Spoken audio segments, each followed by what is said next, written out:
Ассалаумағалейкум, құрметті екінші курс студенттері, жылу энергетика кафедрасы, мамандық жылу энергетика, факультет көлік және энергетика факультеті, факультет транспорт и энергетики орысша айтқанда, ИНУ, Евразия ұлттық университеті, Лев Николаевич Гумилев атындағы екінші курс студенттері. Сіздердің пән қолданбалы механика, прикладная механика. Енді жоспар бойынша келе жатырмыз. Құрметті студенттер, мен сіздерге бүгінгі лекцияны өте қуанышты сезімменен оқимын. Себебін айтып өтейін, өте қуанышты сезімменен оқимын бүгінгі лекцияны. Себебі бүгін 3 желтоқсан 2018 жыл. 2018 жылдың 3 желтоқсаны. 2 күн болды. Бірінші желтоқсан, екінші желтоқсан осы бүкіл Қазақстан елі, бүкіл Қазақстан халқы, көптеген әлемдік мемлекеттер деуге болады. Біздің мынау елбасымыз президенттің күнін атап өттік осы Қазақстанда. Сондықтан бүкіл қазақ елі осы күндері сондай, бүкіл қазақ елі сондай қуанышты сезімде деп айтуға болады. Сондықтан мінекей жаңағы президентіміз, тұңғыш президенттің 1 декабрь күні празднигі болғандықтан бүгін сол бірінші жұмыс күні қой. Мен сондай бір өзім сондай жақсы қуанышты сезімде болғандықтан осы бүгінгі ашық сабағымды, бүгінгі лекциямды осы құрметті барлық халқымыз сыйлайтын, жақсы көретін, құрметтейтін, көп жақсылықты тілейміз президентімізге. Ол кісі аман есен боп, 100-ден асып кетсін, 120-ға жетсін деп тілейміз бүкіл халық боп. Денсаулығы мықты болсын. Осы біздің Қазақстан еліне әлі көптеген жылдар жаңа айтып отырмыз ғой, 100-ден асып кетсін, 120-ға жетсін, аман есен болсын деп. Біздің қазақ халқын әлі көптеген сондай халқымызды алдыға сүйрейтін, халқымызды аман есен бақытты қылатын көптеген сол кісінің еңбегін әлі де болса алдағы уақытта күтеміз, соны тілейміз. Сондықтан бүгінгі лекциямды осы құрметті президентіміздің осы мерекесіне арнаймын, бүкіл қазақ халқына арнаймын. Тақырып та сондай жақсы болып келіп тұр. Өйткені мінекей бүгін 3 желтоқсан. Егер де ертең бір күні болса, енді уақыт өтіп кетеді ғой. Сондықтан орыста мақал бар ғой, «Куй железо, пока горячо» дейді. Сондықтан осы лекциямды именно бүгін осы сондай қуанышты сезіммен арнап өткізгім келіп тұр. Ал енді тақырыпты жазыңыздар. Сіздердің пәндер өздеріңіз білесіздер. Қолданбалы механика бүгін Лагранждың қолданбалы механикадағы Лагранждың теңдеуі деп аталады. Енді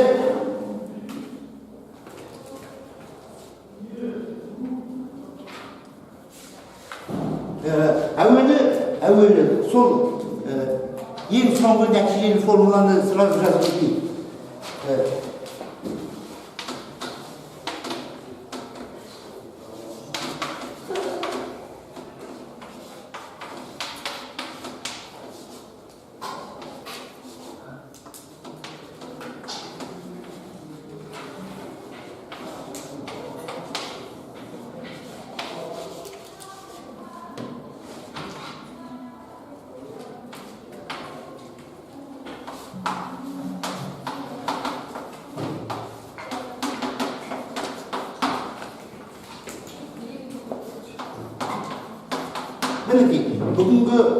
Бүгінгі лекциямыздың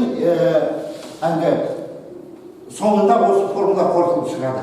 Енді бұл формуланың маңыздылығын атап өтейін сіздерге. Мынау Лагранждың екінші текті теңдеуі деп аталады. Бірақ та Лагранждың бірінші текті теңдеуі де бар. Бірақ мынау қолданбалы есепте дейміз ғой.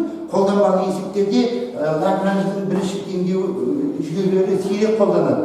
Сондықтан осы Лагранждың екінші теңдеулердің екінші түрі уравнение Лагранжа второго рода екінші текті теңдеуі осы қолданбалы механикада аса кең қолданады. Сондықтан кейде осыны екінші текті айтпайды, Лагранждың теңдеуі дегенде осыны айта береді. Мінекей бүгінгі неміз мақсатымыз осыны қорытып шығу. Енді бұл жерде жазасаңыздар, Т дегенде, Т кинетикалық энергия дейміздер. МV квадрат бөлінген 2. Т кинетикалық энергия. Мына жерде мынау Q G. Жаңа мінекей G 1, 2 ендеп тұр ғой. Ол жаңағы жазыңыздар, жалпыланған координаты дейді.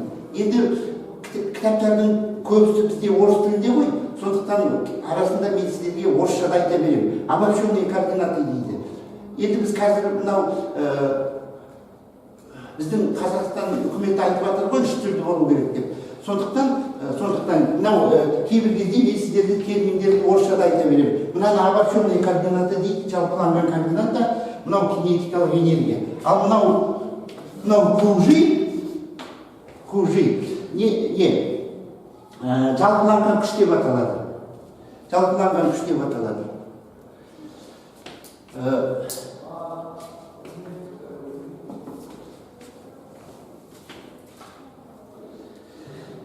Мінекей мысалға айталық әлі дөңгелектер айналып атады ғой. Әртүрлі дөңгелектер айналып атады. Ремейный передача дейді. Сосын әлі дөңгелектердің қырқаяқты түрлері болады. Қырқаяқты түрлері болады. Соның кейін тағы да басқа түрлері болады. Соның бәрінде передача дейді. Мысалы передача айналымды күшті, айналымды момент инерцияны беру. Осының бәрінде осы жаңағы система колес деген бар, қолданбалы механикада. Система колес деген, мысалы айталық, дөңгелектердің жүйесі. Біріне-бірі жаңағы белдік арқылы әрқайсысы біріне-бірі передачалар беріп жатыр. Осындай қолданбалы механикада неше түрлі осындай қажетті күрделі нелерді есептегенде осы Лагранждың екінші текті теңдеуі қолданылады. Сондықтан бұл теңдеу бүкіл қолданбалы механикада өте маңызды болып табылады.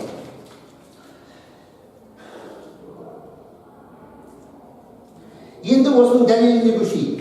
Осының дәлелі мынадан басталады. Мынау кез келген радиус векторды мына түрде жазамыз.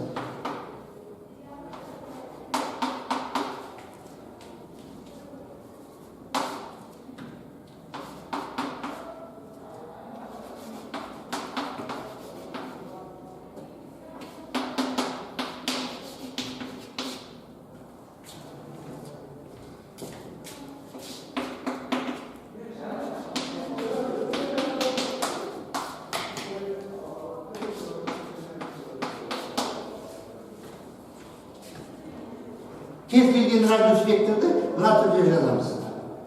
Бұл жерде мынау Т уақыт. Ал мынау жазыңыздар. Q1, Q2, Qn обобщенный координата деп аталады.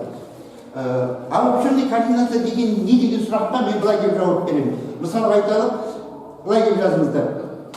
Цилиндрический координатный жүйе болады. Сферический координатный жүйе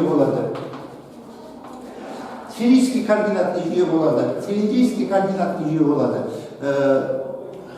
Сондай әртүрлі Декарт емес, қысқасын айтқанда Декарт емес, басқа координат жүйесінде осы мынау, мысалы айталық, цилиндрический координат жүйесін алсақ, мінекей, мынау Z, мынау радиус, ал мынау бұралатын бұрыш фи. Міне, сонда осы ер мен фи, осы жаңағы, мысалы Q1 тең ер, Q2 тең фи деп, мінекей, обобщенный координаталарды осы деп алуға болады.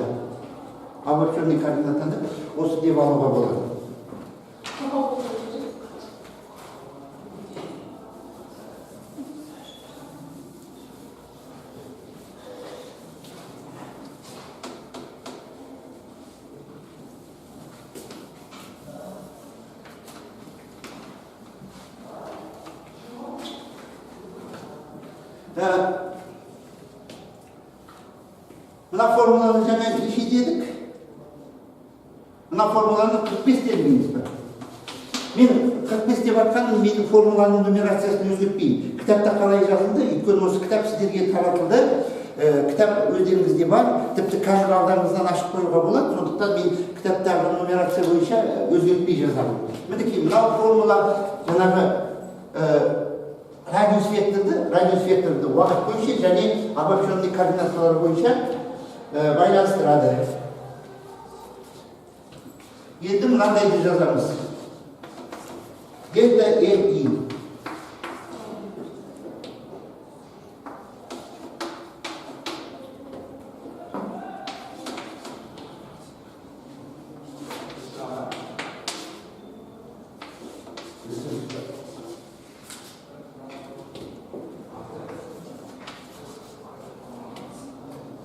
Дельта QGT.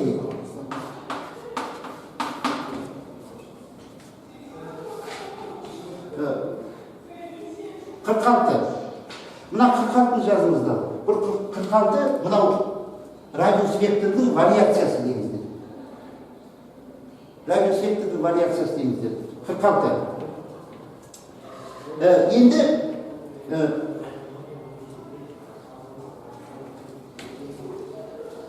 мына жерде бұлай. Негізі мынандайды дифференциал дейді ғой. Ол кейде уақытқа байланысты өзгерісті сипаттап кетеді. Ал мынадай дельта деп жазған таңбада уақытқа байланысты жоқ. Тек қана кеңістік бойынша өзгеріп жатқанды осы дельта арқылы белгілейміз. Мінекей ерекшелігі мынау домен дифференциал математический, мынаны дифференциал физический пространственный координатный деп атауға болады. Енді мынандайды жазамыз. VIT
Yazınızda mı? Так.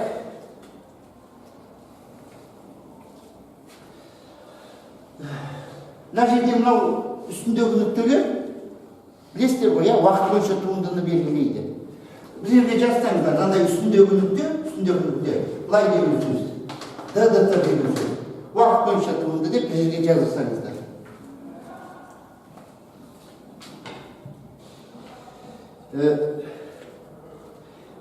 Былай деңіздер, 47-ден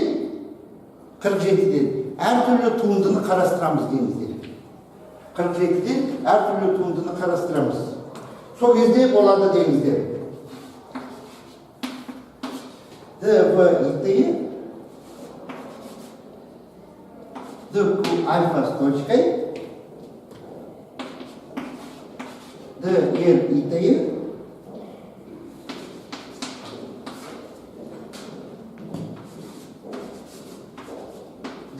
альфа точка, DR DQ альфа. 47.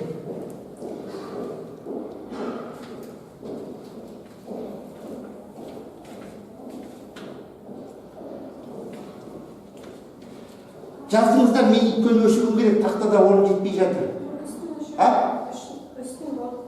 Болдыңыздар ма? Жақсы, онда өшірем, маған орын керек тақтада.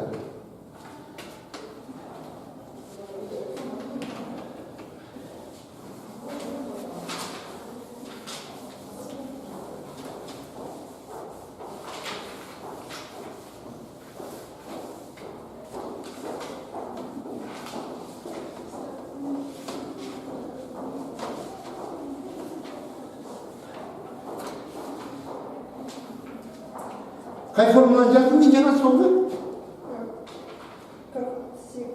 48 жаздым, бе? Ендеше ары қарай айтыңыздар. Ары қарай жазыңыздар. Сонымен қоса дейміздер. Сонымен қоса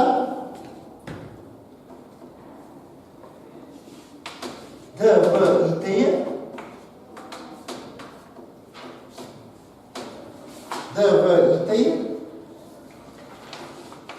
ДКУ альфа тең ДН-ИТ точка ДКУ альфа тең ДДТ ДН-ИТ ДКУ альфа 49.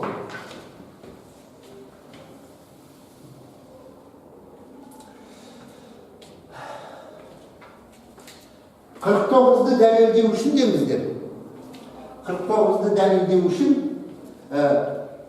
47-ден 47-ден Q альфа бойынша туындаламыз дейміздер. Сонда болады дейміздер. Сонда болады.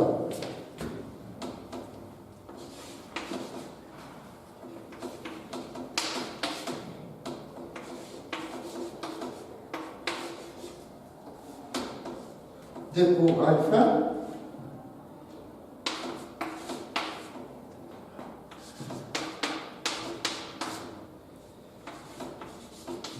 альфа ДД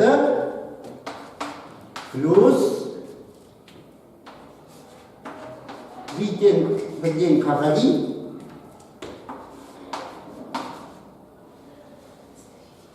Д2НИТ ДКУ альфа ДКУ житые с точкой. Надо А деген, нөмірі жоқ, А дей қалайық.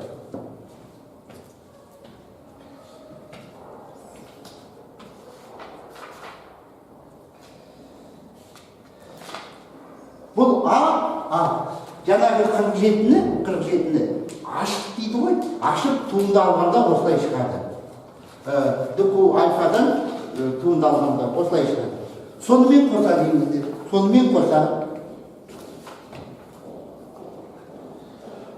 қоса екінші жағынан дейміздер. Екінші жағынан ДДТ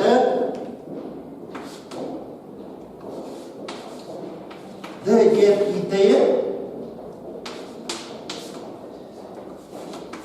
ДКУ альфа тең Д2НИТ ДТ ДКУ альфа плюс житен бірден қағали Д2НИТ ДКУ житые ДКУ альфа Q житые с точкой. На Б дейміз.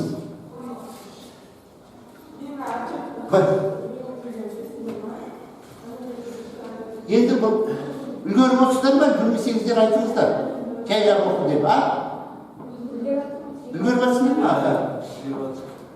Ендеше былай дейміздер.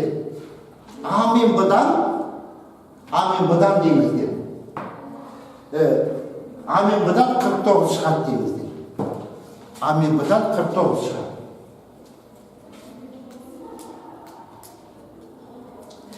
Одан әрі дейміздер. Одан әрі.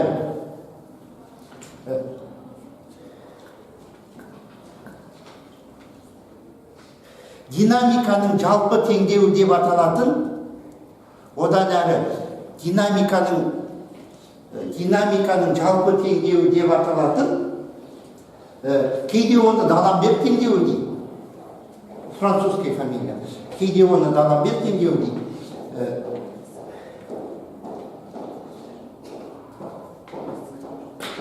динамиканың жалпы теңдеуін жазамыз деңіздер. Қарастырамыз деңіздер. Или жазамыз иә.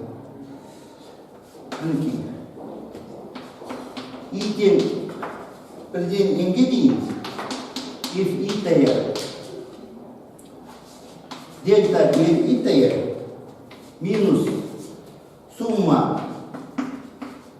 i тең бірден нға дейін m v i таяр с точкой m v i с точкой көбейткен дельта n i таяр тең нөлге. Так, бұл 50 болады.